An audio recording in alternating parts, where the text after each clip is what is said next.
नमस्कार विद्यार्थी मित्रांनो, RSD अकॅडमी या यूट्यूब चॅनलवर सर्वांचे स्वागत आहे. आजच्या व्हिडिओमध्ये आपण पुणे PDCC बँक भरतीसाठी IMP प्रश्न पाहणार आहोत. हे प्रश्न परीक्षेच्या दृष्टिकोनानुसार आहेत, तरी व्हिडिओ सर्वांनी शेवटपर्यंत पाहायचा आहे. व्हिडिओ आवडल्यास व्हिडिओला एक लाईक आणि चॅनलला सबस्क्राईब करायचं आहे. चला तर व्हिडिओला सुरुवात करूया. प्रश्न क्रमांक पहिला, खालीलपैकी कोणती नदी पुणे जिल्ह्यातून वाहत नाही? खालीलपैकी कोणती नदी पुणे जिल्ह्यातून वाहत नाही? याचं करेक्ट उत्तर आहे मित्रांनो, पूर्णा नदी पुणे जिल्ह्यातून वाहत नाही. प्रश्न क्रमांक दुसरा, सावित्रीबाई फुले विद्यापीठ कोणत्या जिल्ह्यात आहे?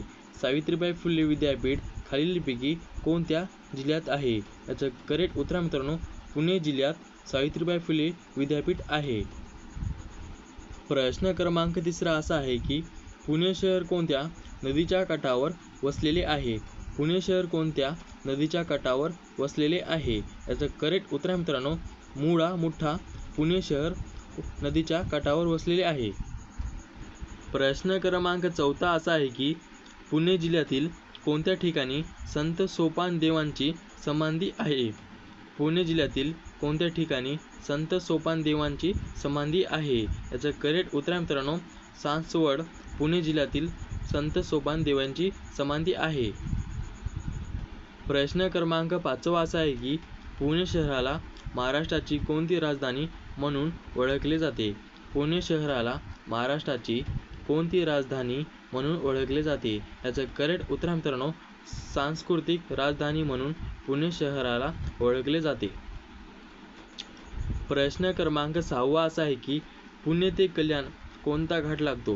पुणे ते कल्याण कोणता घाट लागतो? याचं करेक्ट उत्तर आहे मित्रांनो, माळशे घाट पुणे ते कल्याण लागतो. प्रश्न क्रमांक सातवा असा आहे की खालीलपैकी कोणता किल्ला पुणे शहरात नाही?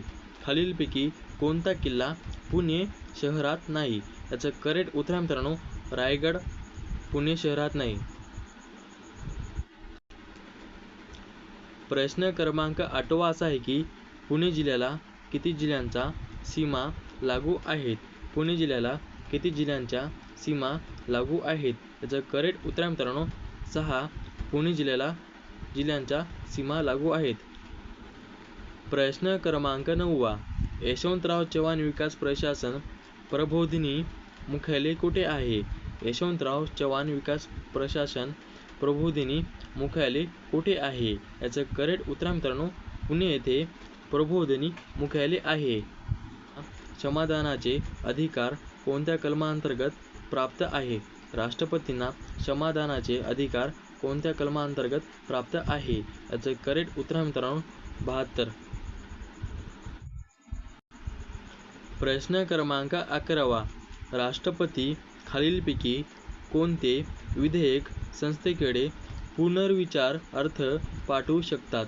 राष्ट्रपती खालीलपैकी कोणते विधेयक संसदेकडे पुनर्विचार अर्थ पाठवू शकतात? याचं करेक्ट उत्तर आहे मित्रांनो, सामान्य विधेयक. प्रश्न क्रमांक 12वा, भारताचे राष्ट्रपती पद हे खालीलपैकी कोणत्या कलमामध्ये दिलेले आहे?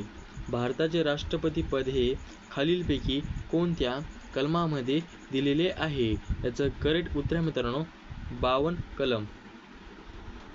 प्रश्न क्रमांक 13वा असा आहे की मुंबई उच्च न्यायालयाची स्थापना खालीलपैकी कधी झाली होती? मुंबई उच्च न्यायालयाची स्थापना खालीलपैकी कधी झाली होती? याचं करेक्ट उत्तर आहे मित्रांनो, सन 1862 मध्ये मुंबई उच्च न्यायालयाची स्थापना झाली होती. प्रश्न क्रमांक 14वा, खालीलपैकी कुठे मुंबई उच्च न्यायालयाचे खंडपीठ नाही? खालीलपैकी कुठे मुंबई उच्च न्यायालयाचे खंडपीठ नाही? याचं करेक्ट उत्तर आहे मित्रांनो, नाशिकमध्ये मुंबई उच्च न्यायालयाचे खंडपीठ नाही. प्रश्न क्रमांक 15वा, कोणत्या कलमानुसार राज्यपाल क्षमादान करण्याचा अधिकार आहे? कोणत्या कलमानुसार राज्यपाल क्षमादान करण्याचा अधिकार आहे? याचं करेक्ट उत्तर आहे मित्रांनो, कलम 161 कलमानुसार राज्यपाल क्षमादानाचा अधिकार आहे.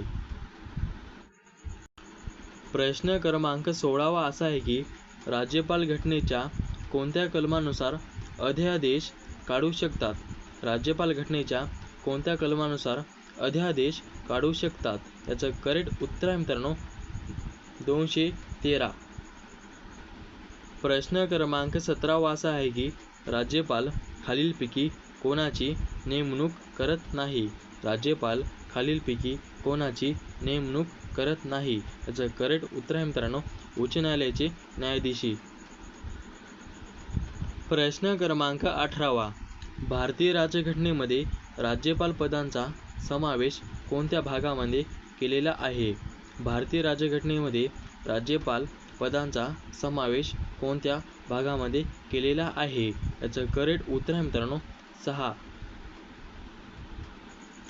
प्रश्न क्रमांक 19 प्रत्येक राज्याला एक राज्यपाल असेल अशी तरतूद घटनेच्या कोणत्या कलमात केलेली आहे?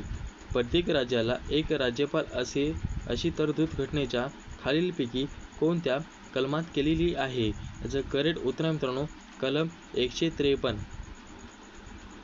प्रश्न क्रमांक 20 असा आहे की घटनेतील कोणत्या कलमानुसार राज्यपालांची नेमणूक राष्ट्रपती करून केली जाते? घटनेतील कोणत्या कलमानुसार राज्यपालांची नेमणूक राष्ट्रपती करून केली जाते? याचं करेक्ट उत्तर आहे मित्रांनो कलम 155. प्रश्न क्रमांक 21 असा आहे की कलम 155 नुसार राज्यपालांची नेमणूक कोण करते? कलम 155 नुसार राज्यपालांची नेमणूक कोण करते? याचं करेक्ट उत्तर आहे मित्रांनो राष्ट्रपती. प्रश्न क्रमांक 22 असा आहे की राज्यपाल पदासाठी वयाची किती वर्ष पूर्ण असावी लागतात? राज्यपाल पदासाठी वयाची किती वर्ष पूर्ण असावी लागतात? याचं करेक्ट उत्तर आहे मित्रांनो 35 वर्ष पूर्ण असावी लागतात. प्रश्न क्रमांक 23 राष्ट्रपती पदाची निवडणूक लढणाऱ्या व्यक्तीच वयाची किती वर्ष पूर्ण असणे आवश्यक आहे? राष्ट्रपती पदाची निवडणूक लढणाऱ्या व्यक्तीच वयाची किती वर्ष पूर्ण असणे आवश्यक आहे? याचं करेक्ट उत्तर आहे मित्रांनो 35 वर्ष पूर्ण आवश्यक आहे. प्रश्न क्रमांक 24 आतापर्यंत बिनविरोध म्हणून निवडून आलेले एकमेव राष्ट्रपती कोण आहेत? आतापर्यंत बिनविरोध म्हणून निवडून आलेले एकमेव राष्ट्रपती कोण आहेत? याचं करेक्ट उत्तर आहे मित्रांनो इलम संजीव रेड्डी. प्रश्न क्रमांक 27 मुख्यमंत्री हरित विकास छत्रवर्ती योजना कोणत्या राज्याने सुरू केलेली आहे? मुख्यमंत्री हरित विकास छत्रवर्ती योजना कोणत्या राज्याने सुरू केलेली आहे? याचं करेक्ट उत्तर आहे मित्रांनो हिमाचल प्रदेश. प्रश्न क्रमांक 28 कोणत्या देशाने अलीकडेच युक्रेन पुनर्रचना परिषद आयोजित केली होती? कोणत्या देशाने अलीकडेच युक्रेन पुनर्रचना परिषद आयोजित केली होती? याचं करेक्ट उत्तर आहे मित्रांनो जपान या देशाने अलीकडेच युक्रेन पुनर्रचना परिषद आयोजित केली होती. प्रश्न क्रमांक 29 पारस हा औष्णिक ऊर्जा प्रकल्प कोणत्या जिल्ह्यात आहे? पारस हा औष्णिक ऊर्जा प्रकल्प कोणत्या जिल्ह्यात आहे? याचं करेक्ट उत्तर आहे मित्रांनो अकोला या जिल्ह्यात औष्णिक ऊर्जा प्रकल्प आहे. प्रश्न क्रमांक 30 असा आहे की खालीलपैकी कोणता औष्णिक ऊर्जा प्रकल्प हा रायगड या जिल्ह्यात आहे? खालीलपैकी कोणता औष्णिक ऊर्जा प्रकल्प हा रायगड या जिल्ह्यात आहे? याचं करेक्ट उत्तर आहे मित्रांनो उरण. प्रश्न क्रमांक 31 भारतातील कोणत्या घटक राज्याचे क्षेत्र सर्वात लहान आहे? भारतातील कोणत्या घटक राज्याचे क्षेत्र सर्वात लहान आहे? याचं करेक्ट उत्तर आहे मित्रांनो गोवा. प्रश्न क्रमांक 32 महाराष्ट्रातील ग्रामीण भागाचे बाललिंग गुणोत्तर किती आहे? महाराष्ट्रातील ग्रामीण भागाचे बाललिंग गुणोत्तर किती आहे? याचं करेक्ट उत्तर आहे मित्रांनो 890 महाराष्ट्रातील ग्रामीण भागाचे बाललिंग आहेत. प्रश्न क्रमांक 33 महाराष्ट्रातील शहरी भागाचे बाललिंग गुणोत्तर किती आहे? महाराष्ट्रातील शहरी भागाचे बाललिंग गुणोत्तर किती आहे? याचं करेक्ट उत्तर आहे मित्रांनो 899 महाराष्ट्रातील शहरी भागाचे बाललिंग गुणोत्तर आहे. प्रश्न क्रमांक 34. भिलाई स्टील प्रकल्प भारतातील कोणत्या राज्यात स्थित आहे? भिलाई स्टील प्रकल्प भारतातील कोणत्या राज्यात स्थित आहे? याचं करेक्ट उत्तर आहे मित्रांनो छत्तीसगड भिलाई स्टील प्रकल्प आहे. प्रश्न क्रमांक 35 असा आहे की सत्यशोधक समाजांची स्थापना कोणी केली? सत्यशोधक समाजाची स्थापना खालीलपैकी कोणी केली? याचं करेक्ट उत्तर आहे मित्रांनो महात्मा ज्योतिबा फुले यांनी सत्यशोधक समाजांची स्थापना केली होती.